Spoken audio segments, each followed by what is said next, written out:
Yesus. Seperti kita ketahui bersama, kebaktian sektor sempat beberapa tahun ini karena situasi COVID ya sempat terhenti.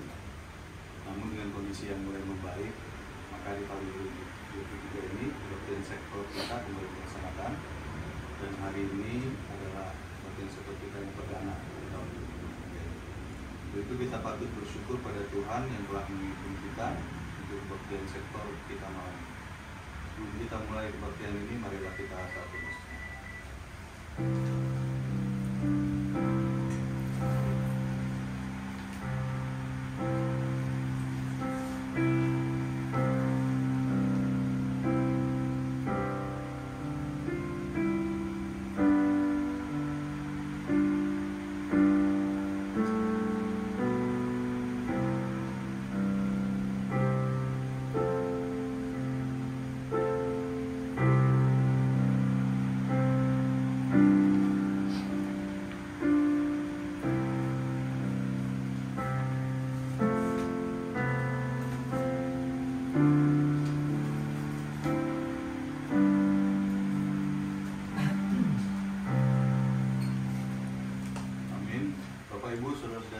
Marilah kita bangkit berdiri.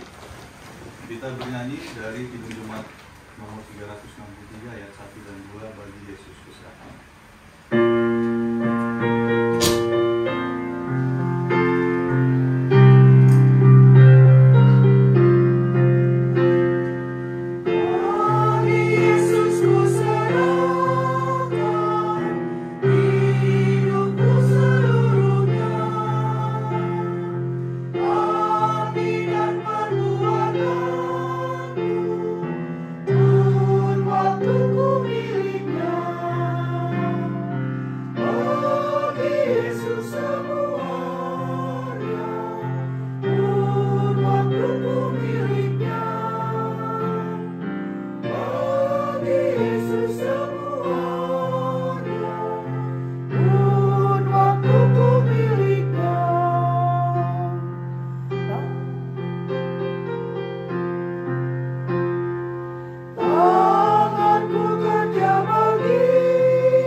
Kebaktian sektor ini dibuka dan berlangsung dalam nama Allah Bapa, Anaknya Tuhan Yesus Kristus, dan Roh Kudus. Amin. Kita berdoa. Ya Tuhan Allah Bapa kami yang di sorga, segala puji, hormat, kemuliaan, dan syukur kami naikkan kepadamu ya Allah kami yang Maha Kudus, atas segala berkat dan kasih karunia yang Kau limpahkan kepada kami jemaat-Mu hari lepas hari hingga pada saat ini. Engkau yang membimbing dan menuntun kami datang dari tempat kami masing-masing untuk datang bersekutu dalam ibadah sektor perdana kami di tahun 2023 ini, di rumah orang tua terkasih kami Nyonya MC Tonga Boru Sinaga. Oleh karena itu ya Tuhan, penuhilah persekutuan kami ini dengan damai dan sukacita, supaya seluruh rangkaian kebaktian sektor ini dari awal, pertengahan hingga akhir menjadi kemuliaan dan puji-pujian bagi nama-Mu yang kudus, dan menjadi berkat bagi kami semuanya, di dalam nama anak-Mu Yesus Kristus Tuhan kami. Amin. Bapak Ibu kita persilakan duduk kembali. Mari kita angkat pujian dari Kidung Jemaat 383 ayat 1 dan 2.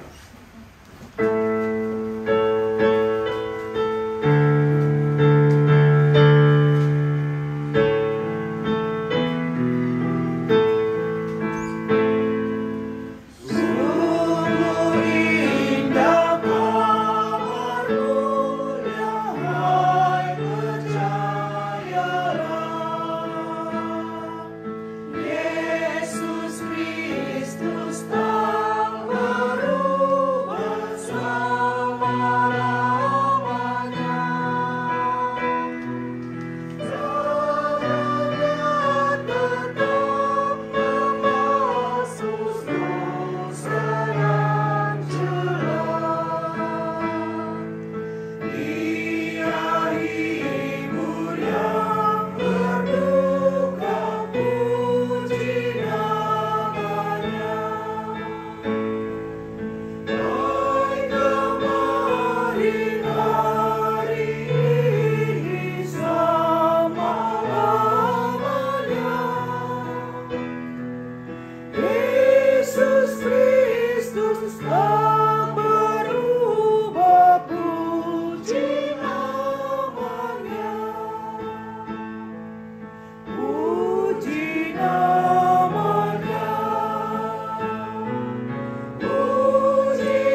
2 Petrus 1 ayat 16 sampai dengan 21.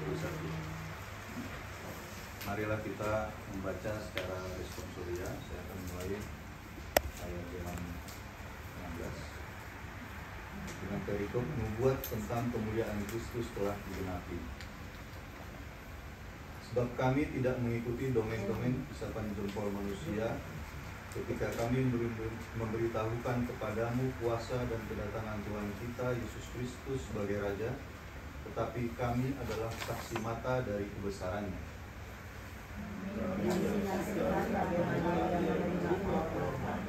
Dan kemuliaan dari Allah ketika datang kepadanya suara dari yang Maha Mulia yang mengatakan, "Inilah anak yang kukasihi, kepadanya aku berkenan."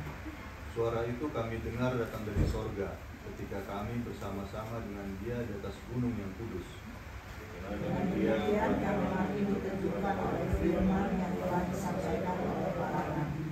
Apakah baiknya kalau kamu memperhatikannya sama seperti memperhatikan berita yang bercahaya di tempat yang gelap sampai fajar bersih dan bintang bumi terbit bersinar di dalam hati. Yang terutama harus kamu ketahui ialah bahwa nubuat-nubuat dalam kitab suci tidak boleh ditafsirkan menurut kehendak sendiri. Sebab tidak pernah menjelaskan oleh manusia, tetapi oleh Roh Kudus orang-orang bicara atas nama Allah.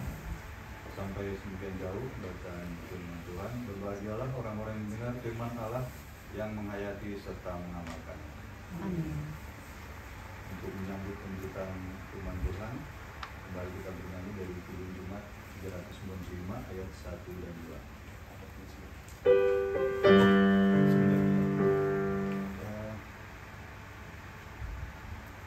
Biasanya kalau dulu sebelum ini ada juga mungkin kita tahu kalau ada yang mau memberikan pujian, mungkin ada yang mau menyanyi. Biasanya mungkin dari yang punya rumah. Kalau kami di Cibubur begitu. Apakah mau berbagi atau mau cerita? Belum somal kali. Masih Ya udah, sama. langsung aja. Oke. Ya, kita bernyanyi dari Kidung Jumat 395 ayat 1 dan 2.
Damai sejahtera Allah yang melampaui segala akal, itulah kiranya menyertai hati dan pikiran saudara dalam Kristus Yesus Tuhan kita.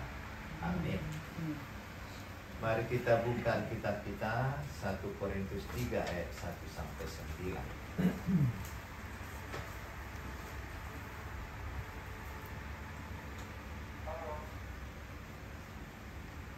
membacanya untuk kita.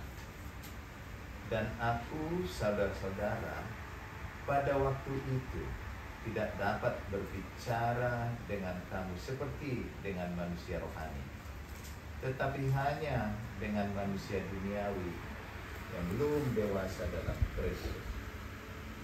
Susulah yang kuberikan kepadamu, bukanlah makanan keras, sebab kamu belum dapat menerimanya, dan sekarang pun kamu belum dapat menerimanya, karena kamu masih manusia duniawi. Sebab jika di antara kamu ada iri hati dan perselisihan, bukankah hal itu menunjukkan bahwa kamu manusia duniawi dan bahwa kamu hidup secara manusiawi? Karena jika yang seorang berkata, aku dari golongan Paulus, dan yang lain berkata, aku dari golongan Apolos, bukankah hal itu menunjukkan bahwa kamu manusia duniawi yang bukan rohani?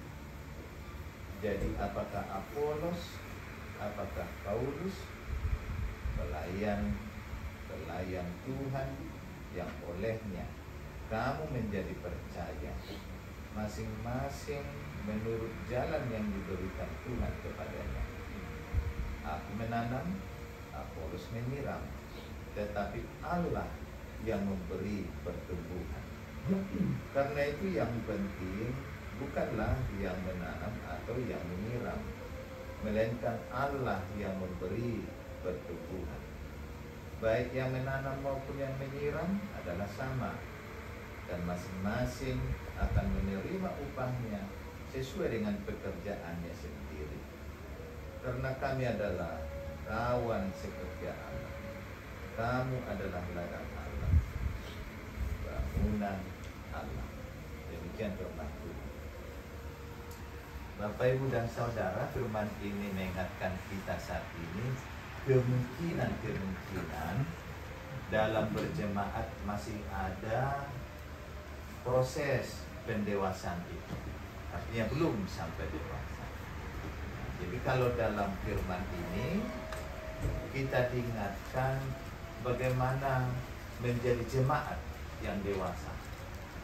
Karena kalau jemaat yang dewasa itu terhindar dari konflik atau perselisihan dalam istilah saat ini.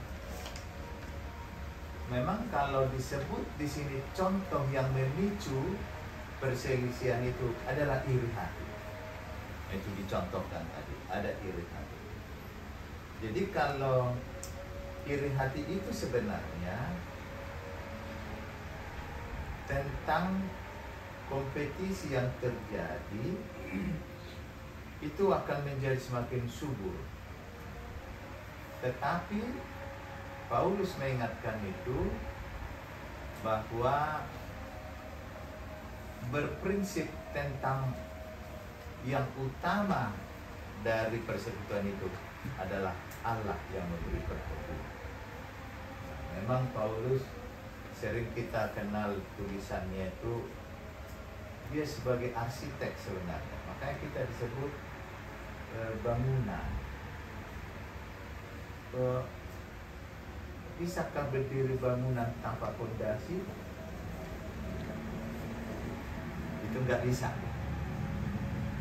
Semua bangunan kalau nggak ada fondasinya memang bisa terbangun, tapi ini tidak akan teruji dalam banyak hal.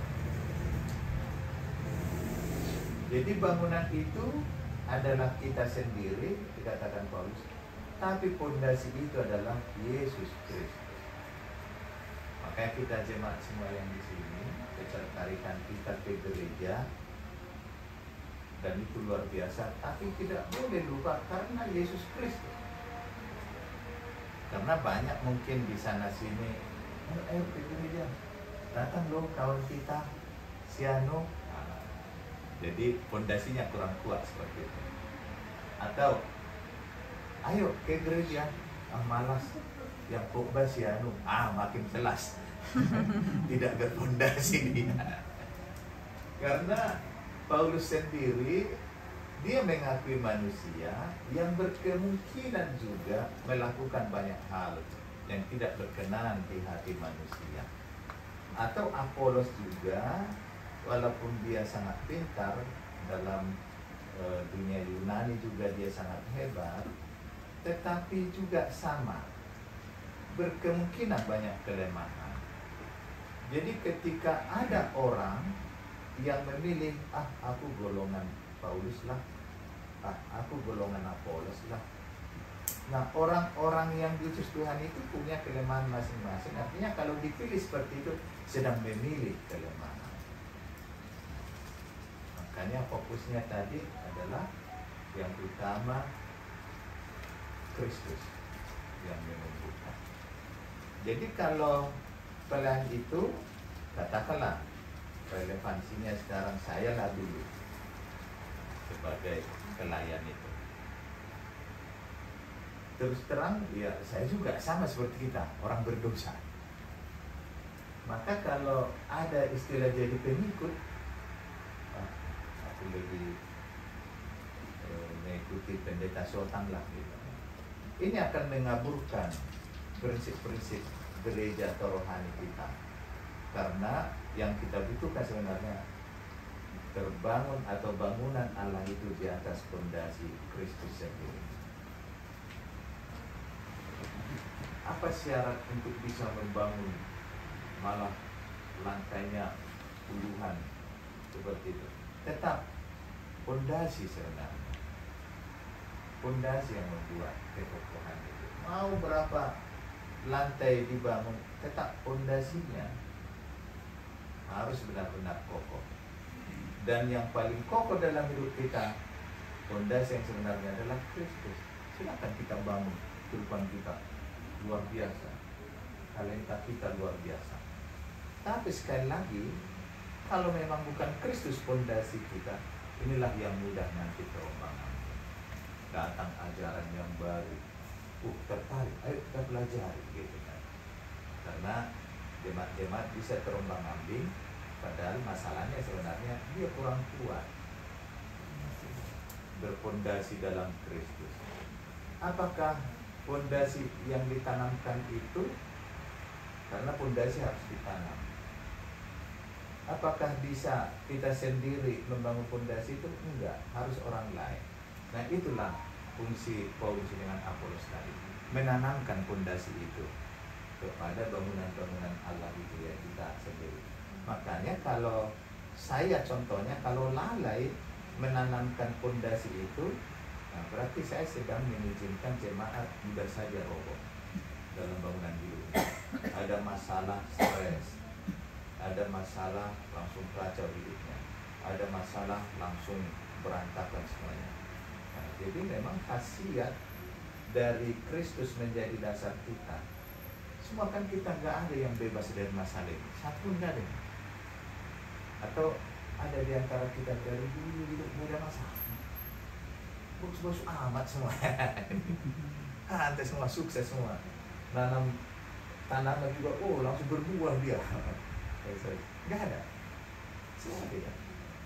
Dan yang paling sedikit mungkin mengalami masalah itu, ya mungkin anak-anak kita ini, misalnya Citra, nggak terlalu banyak masalahnya. Karena dia pun hidupnya, ya masih diberi susu seperti saat ini, bukan makanan keras. Itu satu pengistilahan, dia masih disayang-sayang, salah pun dibenar-benarkan. Tapi kan enggak selalu seperti itu. Hidup kita akan kita tempuh dengan suatu saat tidak ada orang yang menolak. Saya pernah mengalami hal itu. Saya punya masalah, tidak ada satupun orang yang bisa menolong.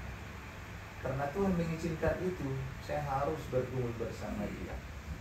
Jadi yang menginang saudara semua yang ada di sini, saya memang selalu membangun hubungan seperti itu kepada Kristus.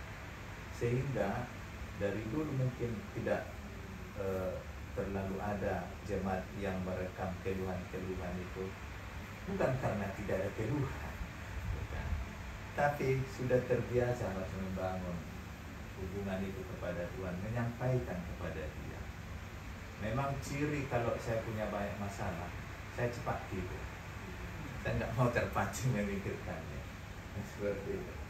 Nah, karena apa? Saya mengingat Markus 7 itu, karena dalam hati manusia keluar pikiran-pikiran jahat gitu. Jadi kalau saya mencoba memikirkan itu, atau Bapak Ibu dan Saudara ingat dulu kalau terjadi masalah, kita coba mikirkan kita sedang digeser atau didorong ke arah mana. Rata-rata itu kita didorong ke arah geram. Mau telan aja dia. Arahnya ke situ. Kalau kita membuka untuk memikirkannya. Tetapi kalau saya contohnya mengalami masalah kepada siapapun itu, saya berdoa dan setelah itu tidur, besoknya ini pengalamannya, besoknya gak ada hubungan emosional lagi. Mengingat nama itu, mengenang nama itu, tiba-tiba terlintas wajah itu, gak ada dihubungkan unsur jadi Bapak Ibu dan Saudara ada seperti itu pengalamannya, masuk itu apa ya? Nah, tapi kita harus jujur kan gitu. Karena akibat-akibat kita memberikan pikiran kita untuk masalah itu. Pada dasarnya adakah kita suka untuk membuat masalah? Tidak ada sebenarnya. Tapi bagaimanapun situasi yang tidak kita pahami, kita berucap, kita bertingkah menjadi masalah bagi orang lain. Jadi kalau kita secara manusia, tadi dikatakan sini manusiawi, nah, kita bisa saja menjadi pemicu ketidaksenangan orang lain. Tapi terus terang gak ada kita ingin aku situ dulu ya, berkaca begitu. Aku buat dulu begini biar berdosa itu. Kan gak ada. Tapi anehnya kita nggak tahu terbentuk situasi yang tidak terkendali itu, kita sudah menjadi perbincangan. Ya, Laida.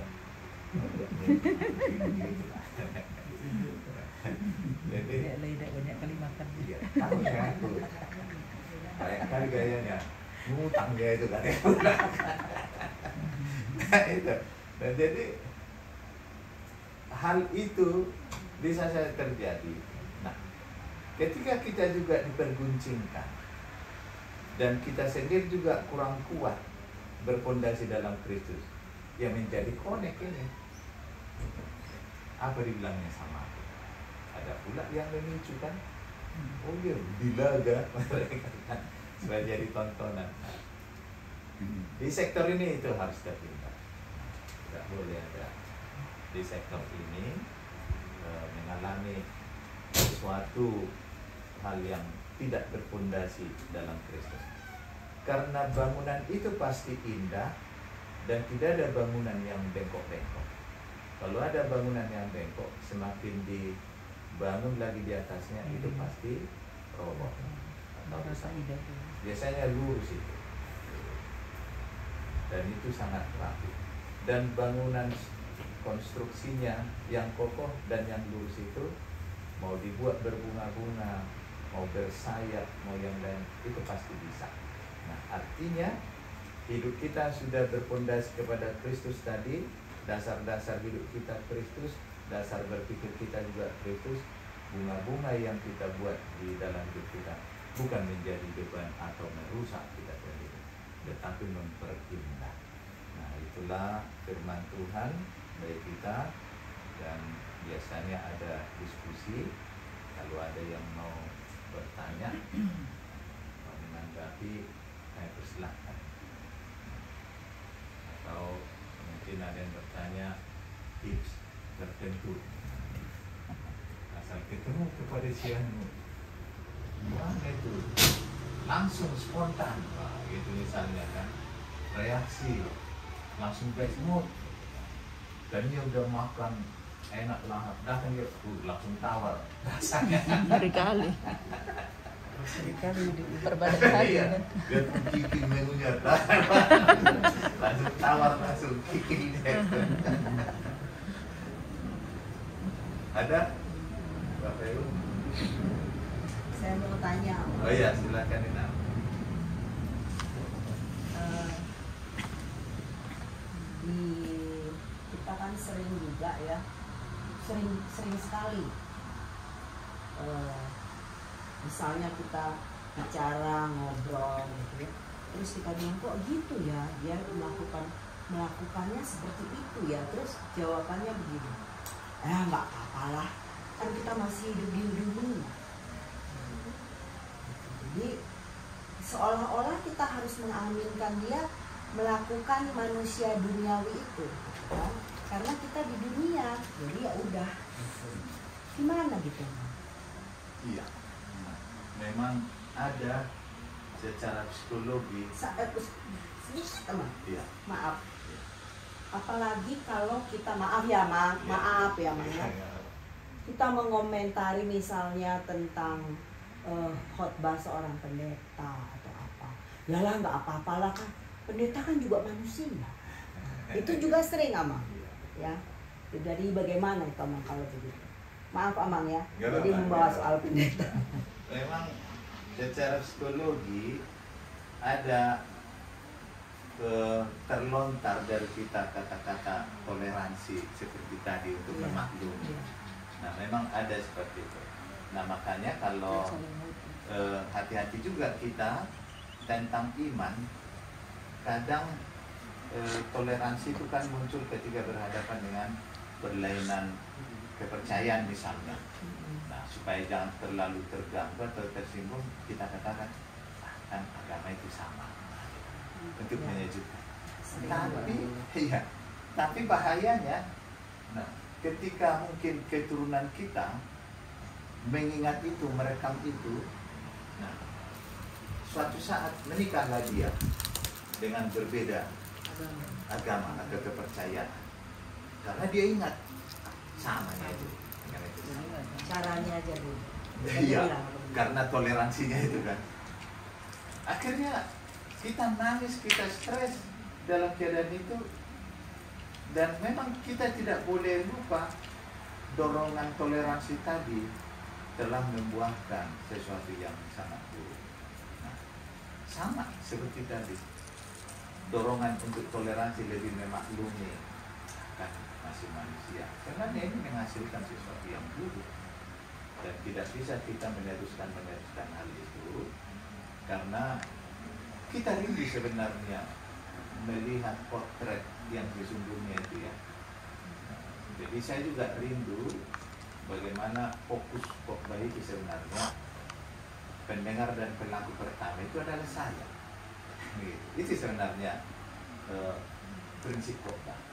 Jadi dimanapun kita berkhotbah, kalau di daulat kan bukan hanya pendeta berkhotbah, Tuan Marta kan bisa untuk berapa juga kita dibuat pendeta.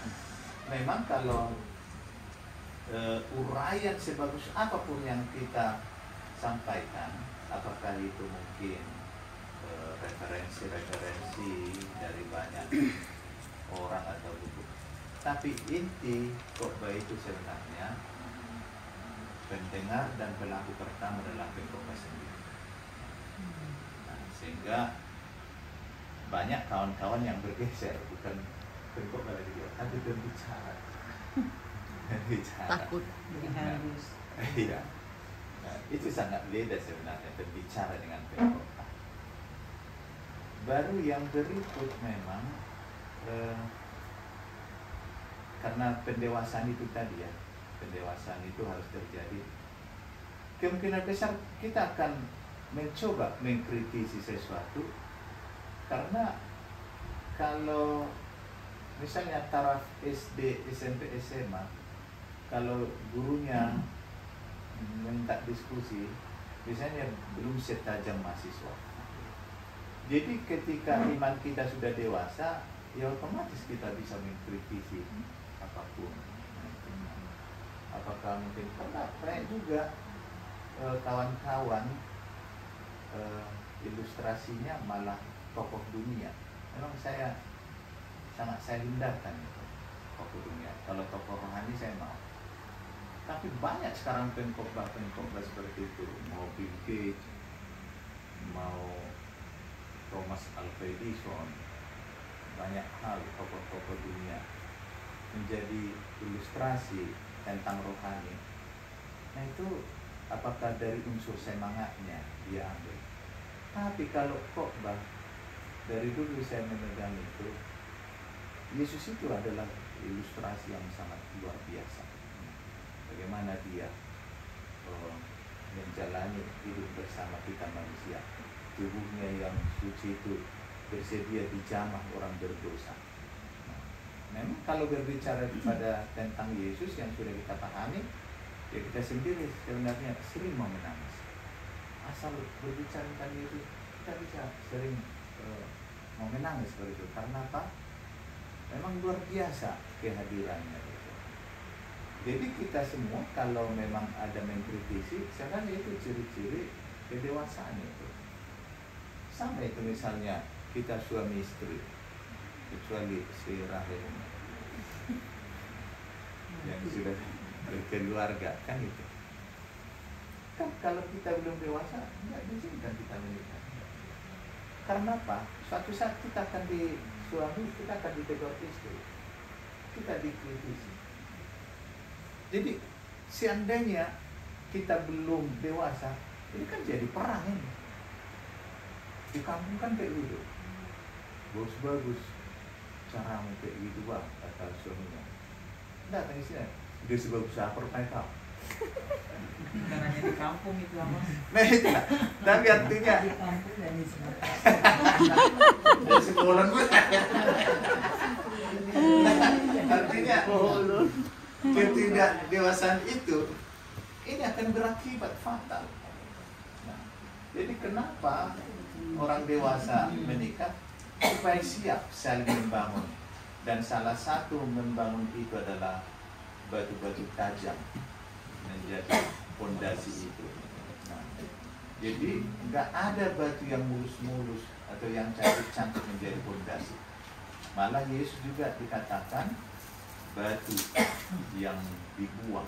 Nah, artinya batu yang tidak baik Yesus itu bagi orang Yahudi. Nah, padahal itulah fondasi atau batu gojah dalam agama.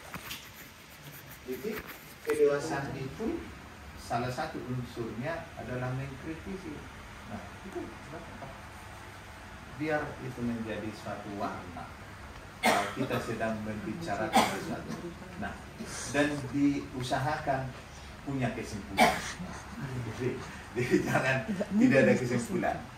Nah, jadi saya juga misalnya ini sudah di sini nang pendeta. Kadang kami berdebat tanpa kesimpulan. Ini akan berkepanjangan.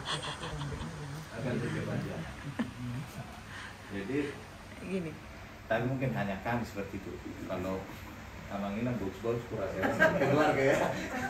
Tengoknya nggak pernah berselisih, nggak pernah. Pokoknya harmonis terus lah.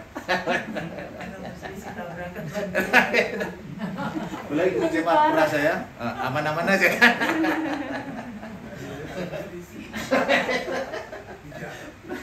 Jadi itulah gunanya. Nah, anak-anak juga kadang kalau kita tegur, dia kan jadi nangis. Wajar karena dia masih anak-anak. Tapi kalau dia udah dewasa, dia akan memikirkan itu. Ternyata unsur dewasa itu bukan karena usia, karena kematangan. Jadi siapa yang mau bertumbuh, silakan bertumbuh dalam Kristus. Itu adalah proses pendewasaan yang luar biasa. Di luar itu kita nggak pernah dewasa-dewasa. Nggak kuat dalam Kristus, nggak pernah dewasa-dewasa. Orang yang cerai itu juga nggak dewasa. Karena dia kurang berakar dalam Kristus. Nah, jadi makanya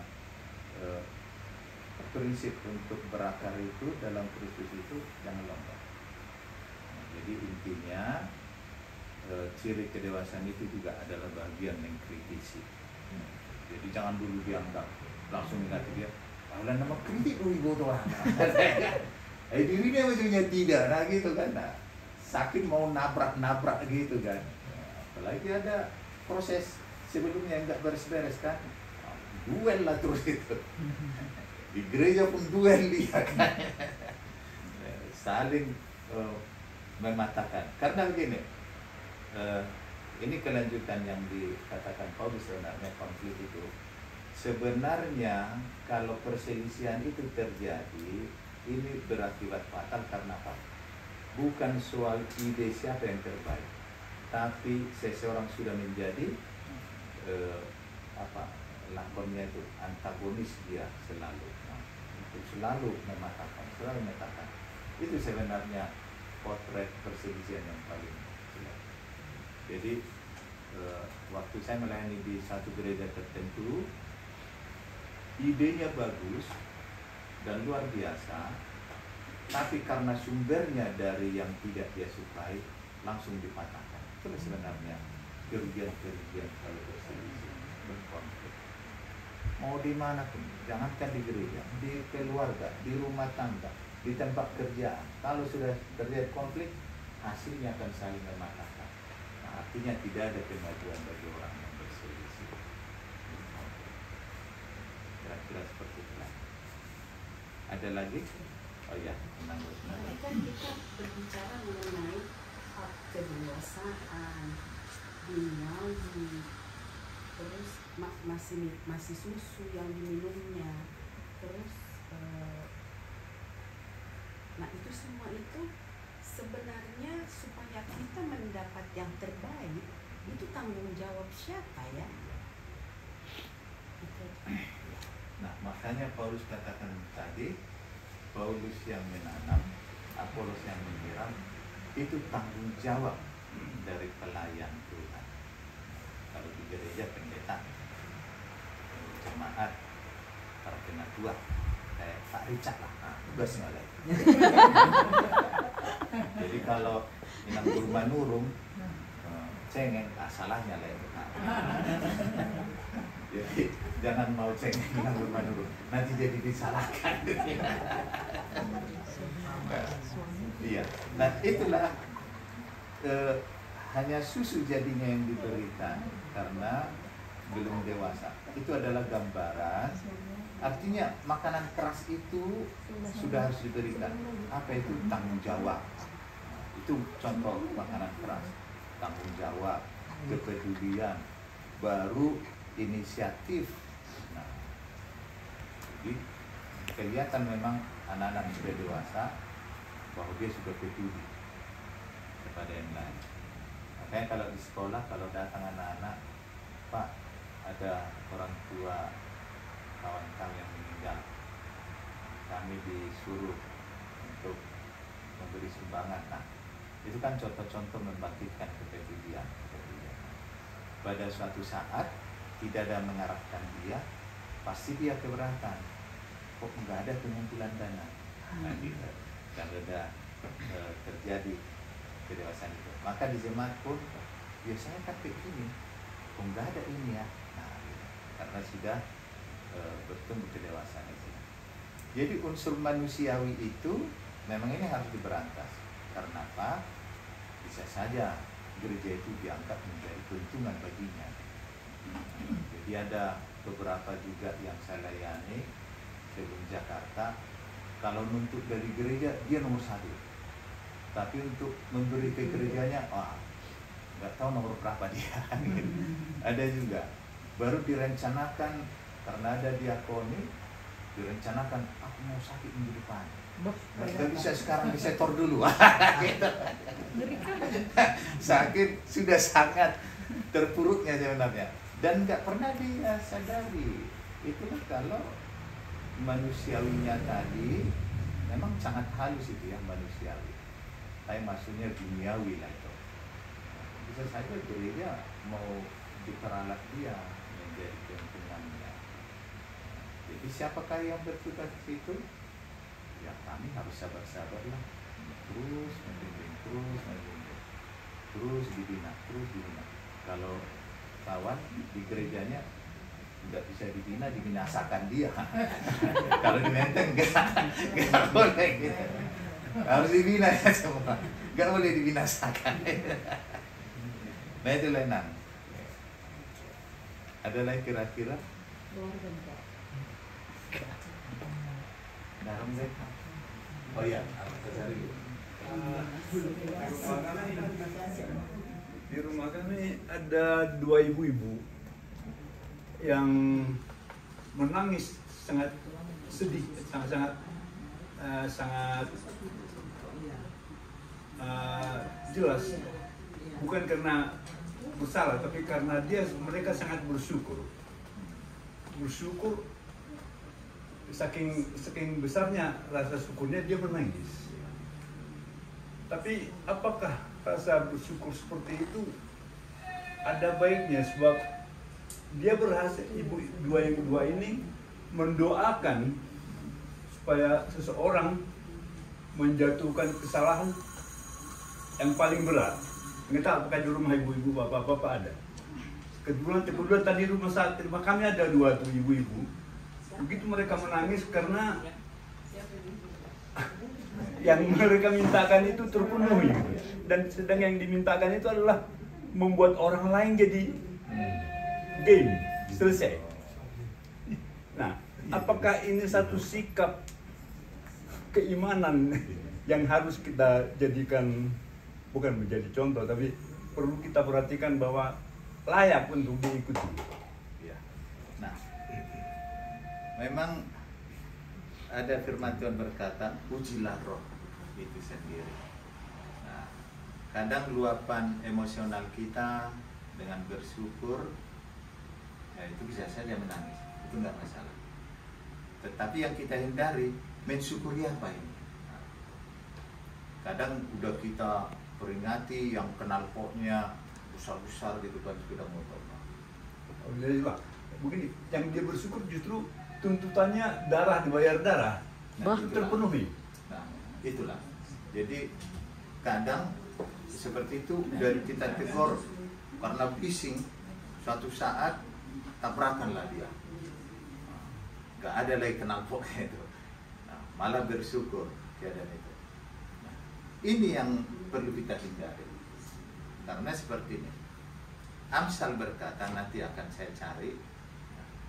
Kita nggak bisa bersyukur seperti itu karena kejatuhan dari orang yang tidak kita senang itu. Tetapi Tuhan akan melihat itu, kita bersyukur atas kejatuhan lawan kita, dan akan memindahkan kesalahan itu kepada kita. Itu yang sangat berbahaya. Nah, artinya Tuhan mau berkata, tidak ada waktu kita mensyukuri pembalasan dalam perjanjian lama, gigi ganti gigi, darah ganti darah, nyawa ganti nyawa, mata ganti mata. Gak diberi Tuhan lagi izin, karena hakkulah untuk membalasnya. Memang pernah hak kita dirampas, sakit kan? Hak kita dirampas. Apalagi BLT itu, yang antri kan bawa sepeda motor untuk ngambil BLT itu dulu. Bahkan ada yang pingsan untuk merebut itu dan terabaikan. Itu sakit kalau dirampas haknya. Nah, Tuhan pun sakit hati kalau haknya dirampas, karena ada unsur pembalasan tadi. Nah, jadi intinya kalau memang mensyukuri di luar dari untuk memuliakan Tuhan, itu nggak bisa dilanjutkan. Jadi dengan cara, dengan lain-lain pun seperti menangis tadi, semua efek-efek samping, dan kalau nggak terarah mensyukuri dan untuk kemuliaan Tuhan, itu harus total, tidak bisa dilanjutkan. Kira-kira seperti itu. Jadi saya juga senang nggak dikasih tahu siapa.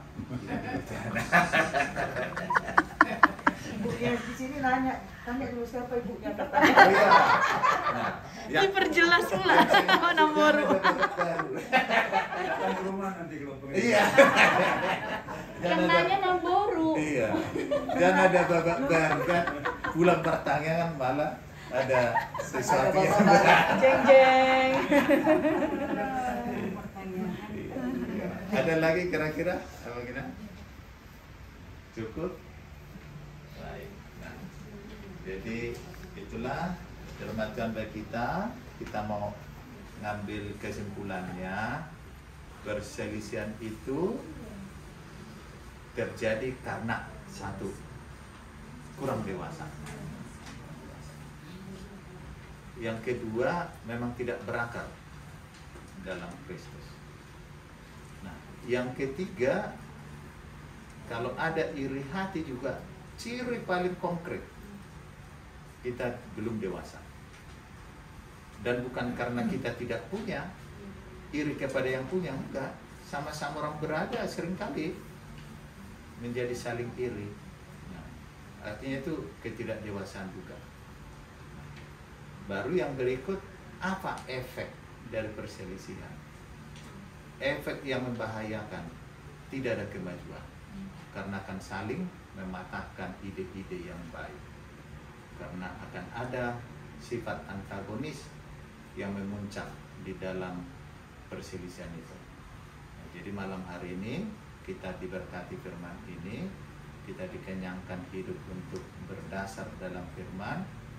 Kami para pendeta pun banyak kelemahan, jangan mengidolakan kami, tetapi yang intinya apakah saya menanam, apakah saya menyiram, apakah kawan-kawan menanam, apakah kawan-kawan menyiram, yang intinya kata Paulus bahwa Tuhan yang menumbuhkan semuanya.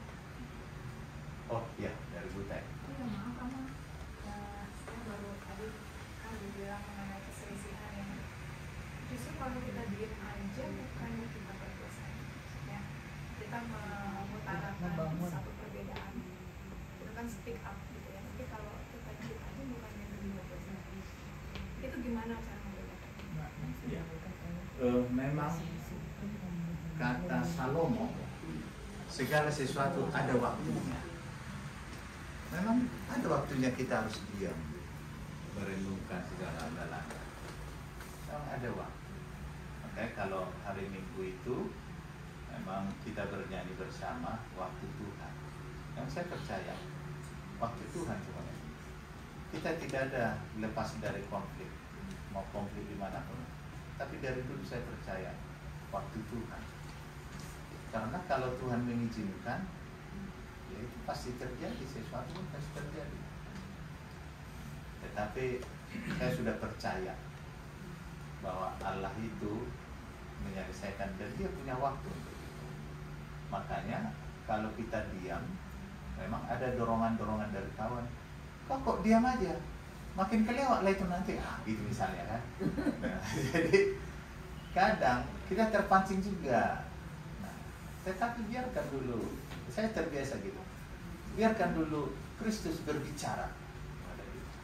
Dan cara satu-satunya untuk mendengar Kristus harus diam.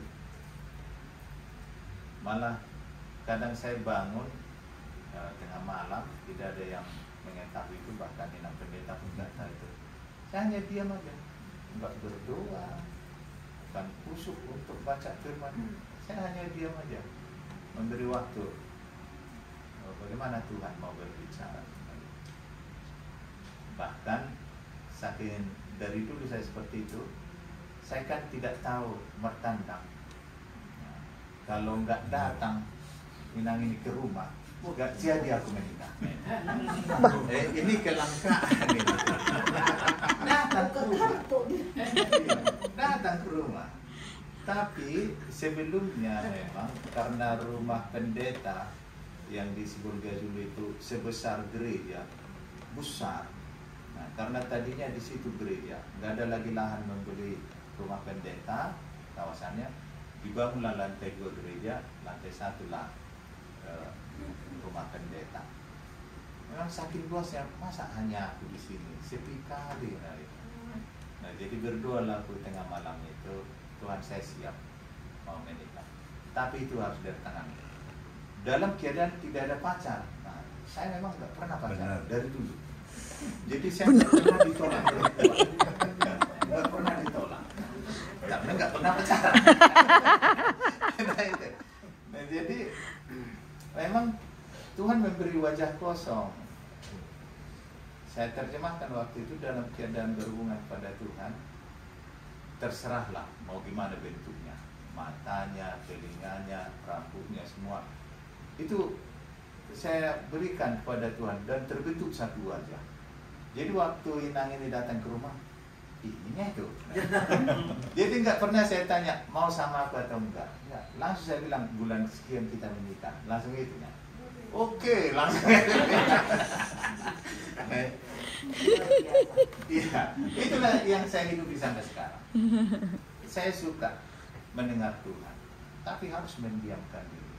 Belum berbicara Tuhan, nggak pernah saya masuk ke dalam persoalan itu. Nggak pernah saya mencoba terpancing untuk punya ide supaya diketahui orang punya ide. Kadang dalam keadaan genting pun saya diam. Amang, gimana ini? Karena Tuhan belum berbicara, saya diam. Amang, gereja kita udah dibakar waktu di Palembang. Udah sampai habis, nggak ada satu tiang pun berdiri, hangus semua gereja itu. Saya hanya diam. Saya hanya melihat lokasi itu. Oh iya. Tuhan nggak berbicara apa-apa, saya pun nggak mau komentari apa-apa. Nah, jadi unsur diam itu, kalau itu memang kita pakai untuk mendengar Tuhan, itu luar biasa. Tapi kalau menjadi cuek dan yang lainnya, mungkin harus kita pikirkan lagi. Itu sesuatu yang kurang tepat kalau kita cuekin, kita baikkan. Tapi teruslah bergumul pada Tuhan. Tuhan pasti punya cara, tapi cara dia. Nah, kenapa saya bilang cara dia? Jangan kita terpancing cara Tuhan itu istimewa, luar biasa. Enggak. Jadi contoh satu soal. Waktu kami dikejar, saya nyetir dan anak-anak baru 3 waktu itu, masih kecil-kecil. Inang pun masih muda sekali. Sekarang juga masih muda. Lebih cantik sekarang. Salah anak.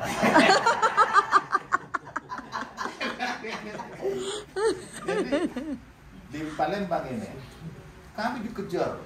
Dia berjaket tentara, nggak tahu tentara atau apa. Dikejar terus mau mencegah. Yang saya ingat firman Tuhan masuk 121. Aku melainkan mata gunung-gunung, dari manakah datangnya pertolongan? Pertolonganku adalah dari Tuhan yang menciptakan alam semesta. Itu terus berulang-ulang. Suatu saat saya terus dikejar-kejar. Saya terpancing berpikir, apa kira-kira cara Tuhan gitu. Jadi Mamang Nina semua cara Tuhan itu hanya memberi gerimis. Ternyata di Palembang gerimis itu membahayakan kalau kencang karena jalannya jadi licin. Baru saya tahu cara Tuhan tidak cara Tuhan, hanya gerimis. Bukan petir langsung nyambar yang sepeda motor itu kan ngejar-ngejar itu langsung gosok dia, enggak. Jadi jangan kita terpancing juga untuk menemukan cara Tuhan, cara yang ekstra bagaimanapun, enggak. Cara Tuhan tidak cara Tuhan. Apakah itu mudah menurut kita? Kalau itu cara Tuhan, pasti menghasilkan keselamatan kita. Jadi seperti itu Lena. Gak ada lagi kan? Si Lisa? Nah. Oh, di rumah aja. Jadi demikianlah pertanyaan ini atau pertanyaan ini. Jadi kami juga berterima kasih kepada Inang Guru Sinaga. Jadi mama saya sebenarnya dari para dato. Yang aku lah cemburu masalah 2 tahun mati badida ya. Jadi ada garis dari kekeluargaan seperti menjadikan hukum. Memang rumah kita kalau sudah tempat berkumpulnya untuk berdoa, itulah sebenarnya pertanyaan.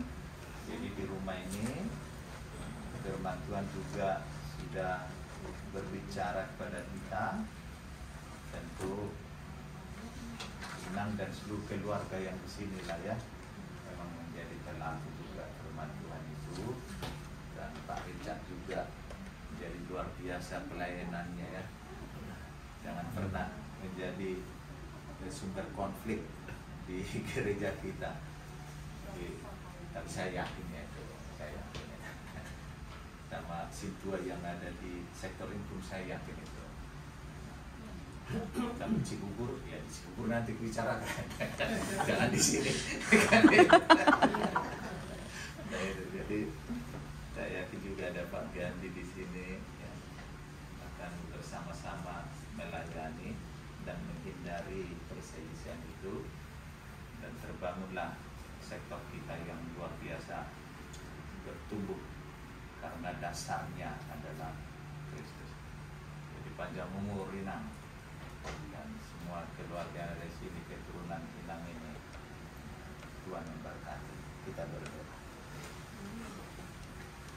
Kami bersyukur kepadamu Allah Bapa kami, karena Engkau yang kami kenal di dalam nama Yesus adalah membangun kehidupan kami.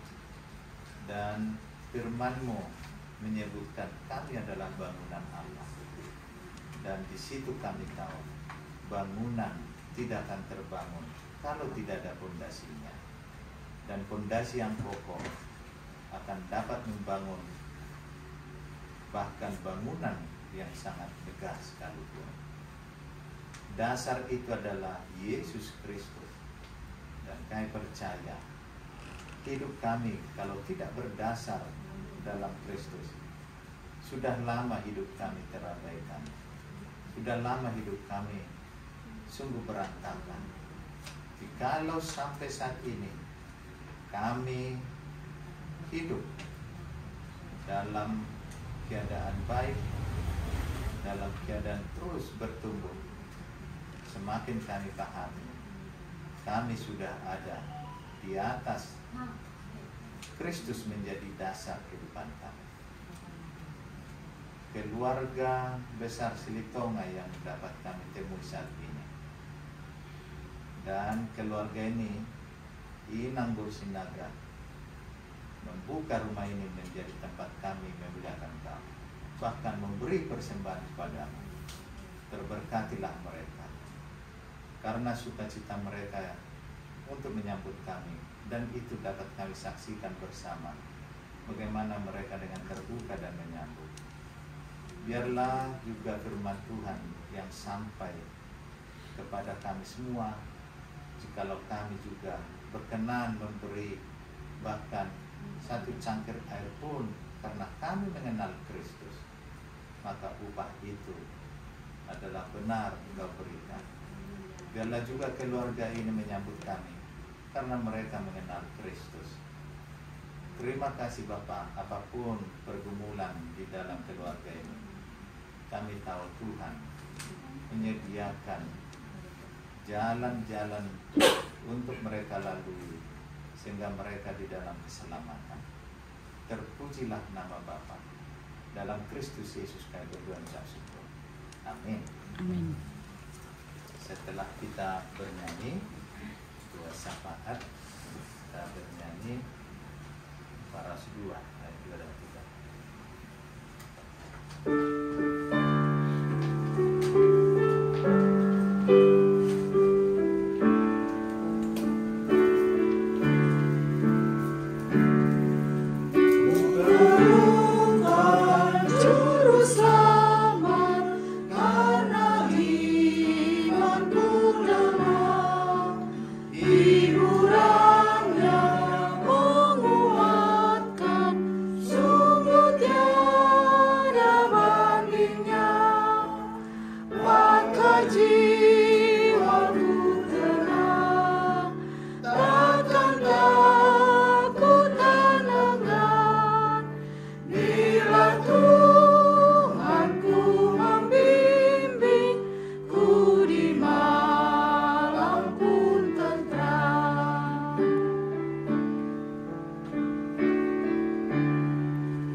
Siang malam suka duka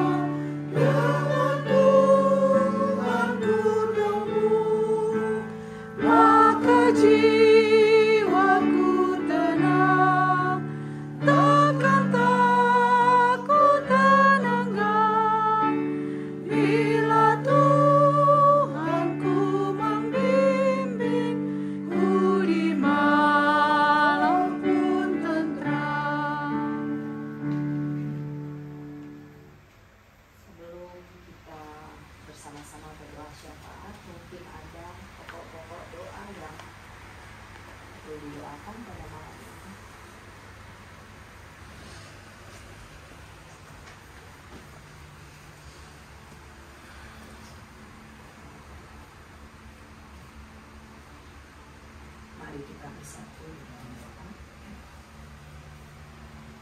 Tak pernah berhenti Tuhan kami datang kepadamu, karena kami tahu tanpa Tuhan kami bukanlah apa-apa. Manusia yang lemah dalam keyakinan kami Tuhan. Karena itu kami selalu datang kepadamu. Kami tahu kekuatan kami datang daripadamu. Terima kasih Tuhan atas berkat-Mu, atas kasih sayang-Mu yang kami rasakan di dalam kehidupan kami setiap hari. Atas kasih-Mu juga Tuhan hingga kami boleh berkumpul pada hari ini, di mana kami jemaat dari GKP Menteng, dari sektor Pasar Minggu dan sekitarnya boleh bersama-sama pada malam ini berdoa bersama dan mendengarkan sebagian dari firman-Mu, dan terutama lagi Tuhan kami boleh belajar lebih dalam lagi apa itu firman yang kami selalu baca dalam kehidupan kami. Terima kasih Tuhan. Biarlah Tuhan dalam diri kami masing-masing kami mempunyai fondasi yang makin kuat dalam kehidupan kami.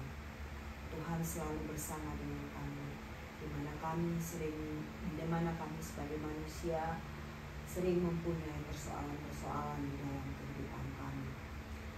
Yakin, kami percaya Tuhan selalu bersama dengan kami, dan ada pemulihan di dalam diri kami masing-masing. Tuhan, begitu banyak sebetulnya yang ada di dalam sekitar kami Tuhan, yang biarlah Tuhan selalu membantu kami juga di dalam kerukunan beragama di antara kami di negara kami. Biar Tuhan ikut campur di dalam kehidupan kami bertetangga ataupun di dalam kehidupan kami berteman satu sama lain, dan kami boleh bergaul dengan orang-orang yang punya keyakinan yang lain dengan kami. Ajarkan kami untuk tetap menjadi orang Kristen yang berfondasi yang kuat, untuk tetap berpegang kepada ajaran-Nya, sehingga kelihatan bahwa kami adalah manusia yang kuat, manusia yang rohaninya kuat di setiap apapun. Terima kasih Tuhan atas pertemuan ini. Terima kasih atas berkat-Mu yang kami terima. Biarlah apa yang kami dengar pada malam hari ini boleh tetap kami ingat, dan yang terutama Tuhan kami boleh melakukannya di dalam kehidupan kami. Terima kasih Tuhan Yesus. Kami juga mau berdoa bagi anak dan cucu kami yang sedang bersekolah. Biarlah Tuhan berkati mereka di dalam masa anak-anak mereka. Biar mereka boleh bertumbuh menjadi anak-anak yang baik, juga dengan cucu-cucu kami boleh bertumbuh di dalam nama Tuhan, boleh terlihat dari diri mereka bahwa mereka adalah anak-anak dari Tuhan Yesus. Juga orang tua kami yang ada Tuhan, kami juga mau berdoa untuk orang tua kami yang sedang sakit di rumah Tuhan. Biar Tuhan bersama dengan dia, memegang dia di dalam kesakitan yang dia rasakan. Biarlah dia boleh berbahagia di dalam Tuhan. Terima kasih Bapa. Terpuji nama-Mu sekarang sampai selamanya. Amin.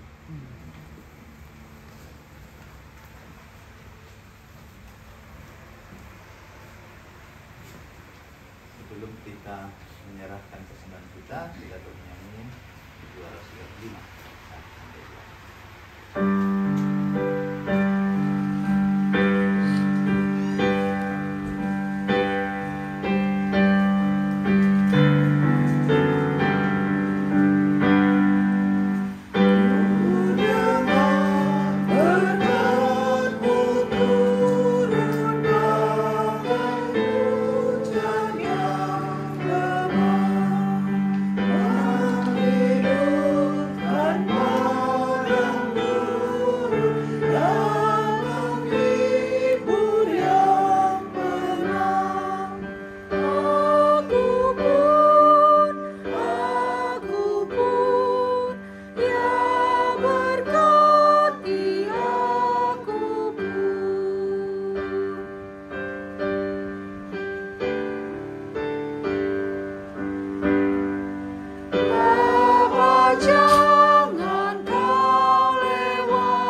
kemurahan Allah. Aku menasihatkan kamu supaya kamu mempersembahkan tubuhmu sebagai persembahan yang hidup, yang kudus, dan yang berkenan kepada Allah. Itu adalah ibadahmu yang sejati. Amin. Mari kita serahkan persembahan kita.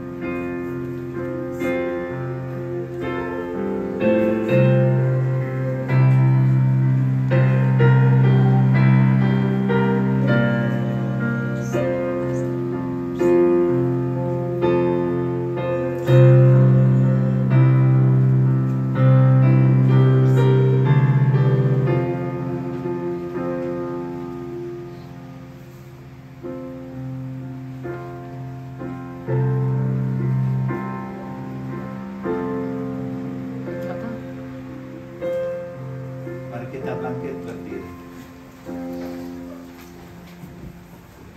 Kita berdoa. Ya Allah Bapa kami yang ada di surga, Engkaulah sumber segala berkat dan rahmat. Kami persembahkan di sini sebagian dari Engkau berikan kepada kami sebagai kurban persembahan kami kepadamu. Adapun yang kami persembahkan ini adalah yang kami terima daripadamu. Karena siapakah kami sehingga dapat memberi kepadamu? Kasihanilah kami. Terimalah kurban persembahan kami ini menjadi upaya yang harum di hadapan-Mu. Berkati dan peliharalah agar kami menggunakan persembahan ini untuk kejayaan kerajaan-Mu di tengah gereja-Mu di seluruh dunia ini. Bukalah hati kami dengan roh-Mu yang kudus itu, agar kami senantiasa mengucapkan terima kasih kepadamu dalam nama Yesus Kristus Tuhan kami. Amin.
Datanglah kerajaan-Mu, jadilah kehendak-Mu di bumi seperti di surga.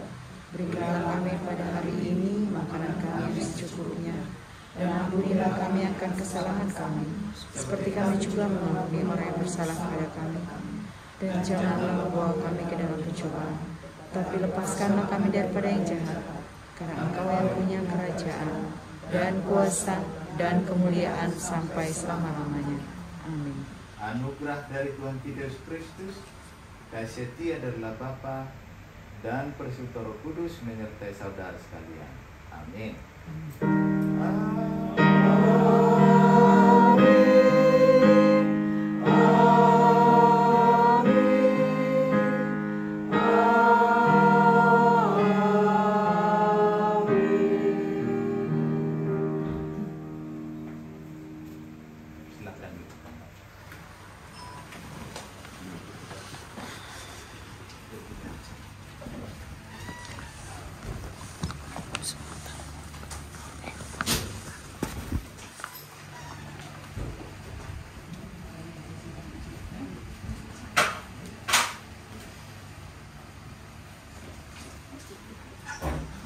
Opung mana? Lupa.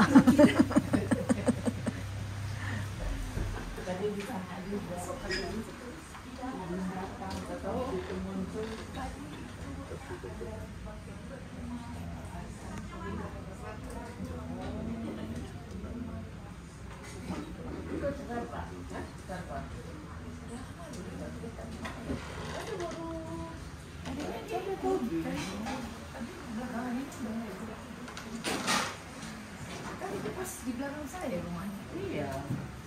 Mana tuamu? Terus kembali.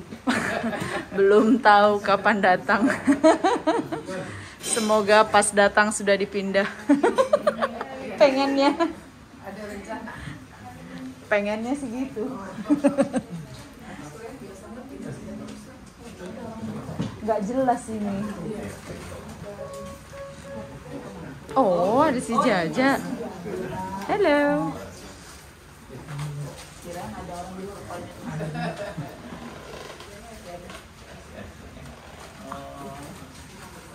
Hai Bang. Udah sehat ya.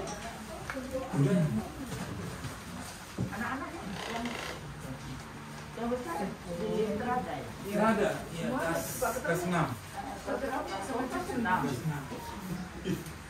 Wis, mantap. Jadi masakan lo yang mana? Enggak ada. Wis, mantap guys. Oh iya. Untuk babi. Untuk babi ada. Waduh, mantap kali ya kan? Udah nggak tahu lagi nih gimana. Bye-bye diet ini. Tidurnya langsung kenyangan. Makanya tadi aku kira banyak banget orang. Gak apa-apa ya, aku terima bungkus. Dibalas. Dibalas katanya.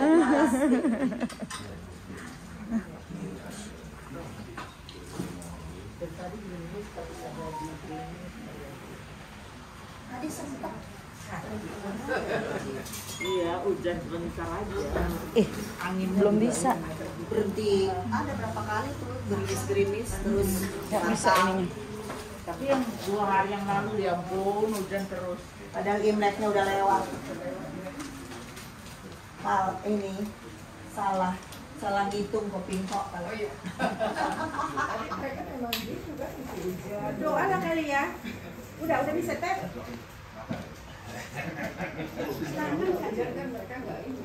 Iya nggak. Padahal waktu itu panas banget kan waktu Imlek.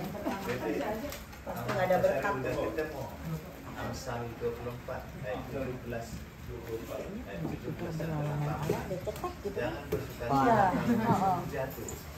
Jangan hatimu beria-ria kalau ia terperosok, supaya Tuhan tidak melihatnya dan menganggapnya jahat, lalu memalingkan murkanya daripada orang itu. Jadi di bahasa Batak lebih akurat, lebih tidak mengenai iya. Iya, tapi bersyukur kita bukan memang udah dari kita. Walaupun kita kesannya 2 orang, dan memang kita saksikan. Kayaknya.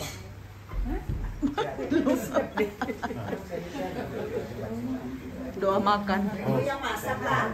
Oh enggak ya, lu mandalap ya. Tuan rumah bukan. Bang Riko, kata kakak gini, awas nanti kutanya itu di rumah katanya. Ibunya satu lagi mau kutanya di rumah. Catat, gue bilang. Catat katanya, catat. Dia khotbahin saya tadi sebelum berangkat. Catat. Ayo berdoa makan. Iya. Sebelum kita makan, mari kita berdoa. Terima kasih ya Tuhan untuk firman Tuhan yang kita kali terima, untuk sabar dari kita, bahwa silakan kita ambil Dewa Kristus berdoa itu Tuhan dalam fondasi kami di Tuhan Yesus dari kita. Tuhan yang boleh Kristus Tuhan, kita dan Tuhan yang boleh diberkat kami semua, karena itu dia berada.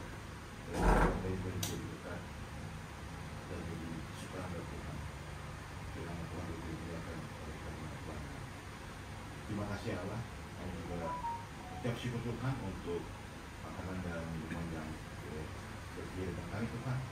Engkau yang berkati Tuhan, pada diri kesehatan, kekuatan bagi jiwa kami. Berdoa kepada Tuhan untuk hari itu.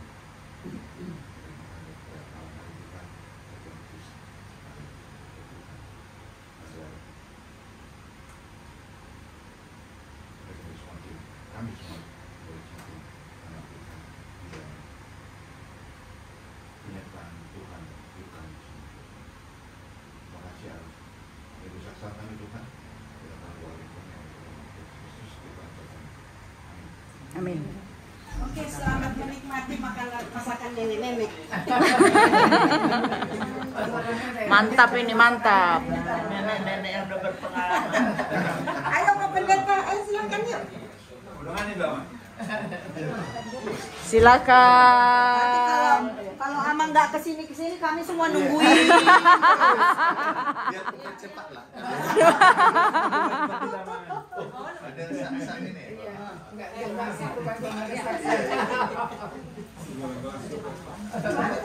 Itu gulai si Bolga tuh. Abang. Nanti orang si Bolga. Iya. Gulai si Bolga. Ini arsis Osim. Oh, ini yang paling oke ini. Ya itu. Favoritku. Teh. Ada jengkol lagi nanti ya. Orang ini kan seneng banget. Ayo manat makan. Ada pete kan, ada pete. Bisa makan banyak. Sahur. Iya. Pak Sibolga. Pak Sibolga deket. Oh, pun mamanya Mami kan orang Kolang. Tempat Mami ku bawa pulang kampung. Kalau tuh kami di sana. Kan sampai sekarang masih ada di situ anak. Oh iya.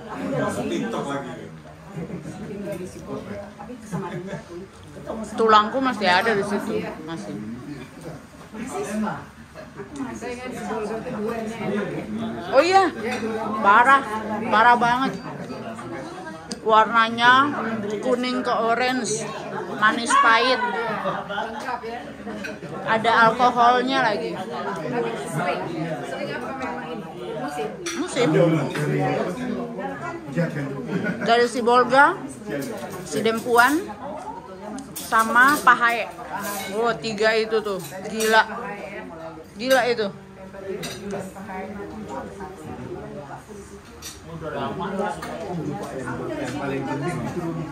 Belum ada tol kan ya. Baru sekarang Aku masih yang sama Ringgit tahun 2000. Naik. Takut terus meter saya itu Pak. Kalau sekali makan kan bisa dihentikan.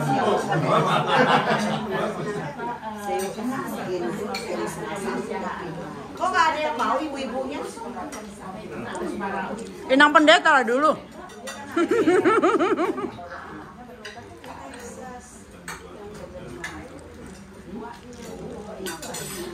Berapa jamnya?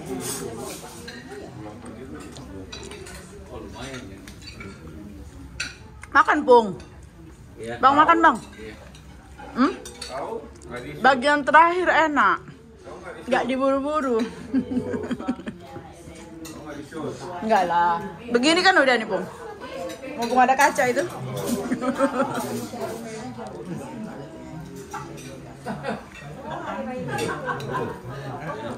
Masuk. Makanlah. Silakan. Antrian berikutnya silakan. Sesi berikutnya.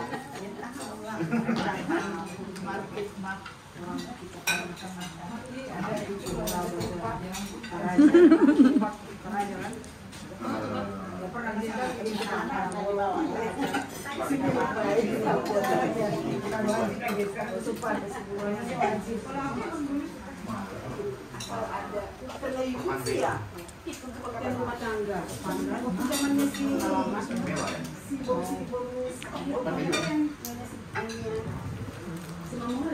Oh iya, Lara. Pernah ke sini?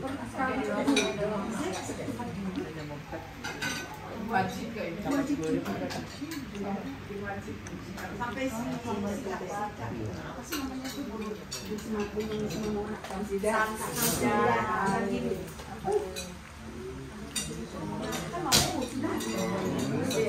Hai. Iya. Lupa tadi masih di kulkas.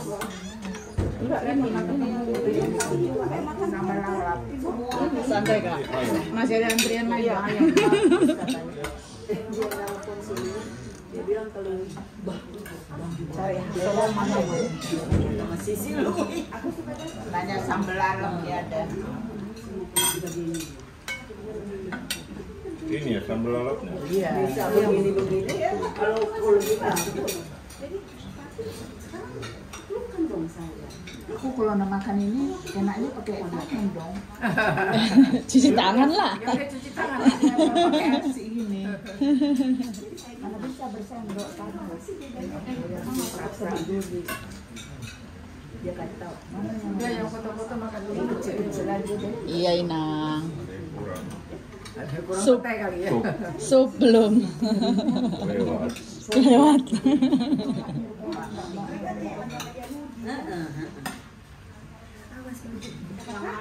Saya pernah bilang sama Samsidar ketemu, kenapa kok kamu bisa ke Sakti Jehovah? Ya, lebih bagus memang ya. Ya menurut mereka karena mereka sudah masuk ke situ ya lebih bagus lah. Dia meresap katanya. Jadi kan ada lah adik aku di sini nikah. Mereka Sinaga. Terus itu dari mana itu? Ina. Dari pesta kata adik aku. Saya ikut adat. Kita mengketen dulu, mengketen kira-kira apa ini yang mau diembat.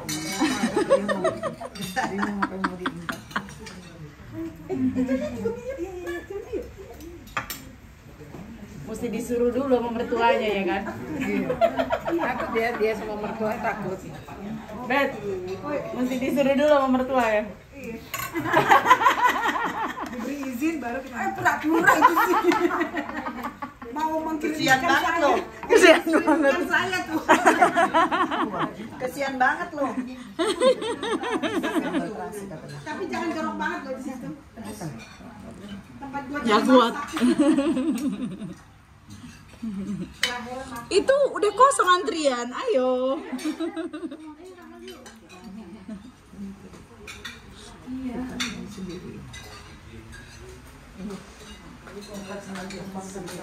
Masa? Tadi kita pemeriksaan kembang. Iya. Hati-hati dah, udah dipilihnya. Ada, nggak mungkin nggak, ya nggak mungkin nggak. Khasnya ya kan, khasnya. Wajib ketupat si Bolga kali ya kan. Opungku banget, opung kan gitu. Ketupat wajib, tape lagi, tape. Ada tape di kulkas. Bukan kalau opung gitu biasa, satu paket. Iya. Astaga, nggak ngerti aku itu. Nggak pernah bikin. Itu apa sebabnya? Karena tape harus bersih. Oh, tapi kan dia ditutup di tempat gelap juga kan? Justru itu, karena waktunya beres-beresin itu. Oh, iya bisa jadi. Oh iya, lu mau tahu rambutnya? Rasi bobol. Rontok. Asal daripada keburu pitak ntar. Gini sih gini, kalau rontok panjang kayaknya banyak banget ya. Iya betul. Sebenarnya dikit itu. Sebenarnya dikit tapi kan panjang Kak. Jadi stres sendiri ngelihatnya. Ngelihatnya stres sendiri tahu. Udahan. Malu. Ya udah, arahkan ke tempat lain. Oke guys, silahkan. Silakan. Aku iya loh. Aku iya. Beneran. Campur sap-sap enak. Ayo boleh. Mari. Silakan. Biasanya ketupat sama saksang aja, ya kan? Ini belum kecoba. Bukan, kalau malam tahun baru ketupat. Ini bona tahun ya. Ini Valentine ala Batak, Bo. Jadi menunya saksang. Makasih ya Opung. Ini mewah, makanan mewah. Makanan banyak.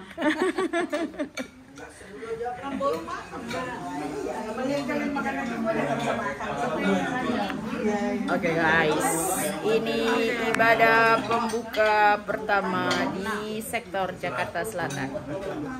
Kami Jemaat GKP Menteng. Bye-bye.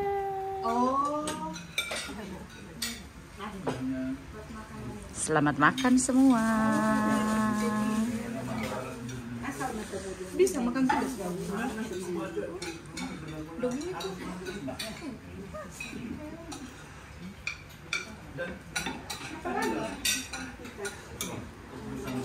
Selamat makan semua.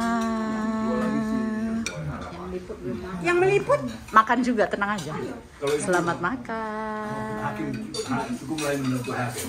Tapi kalau dia harus Nambah Amang. Iya, kirain lontong, bukan ketupat. Berarti harus ada saksangnya.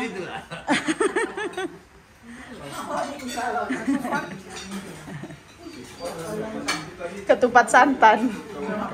Iya.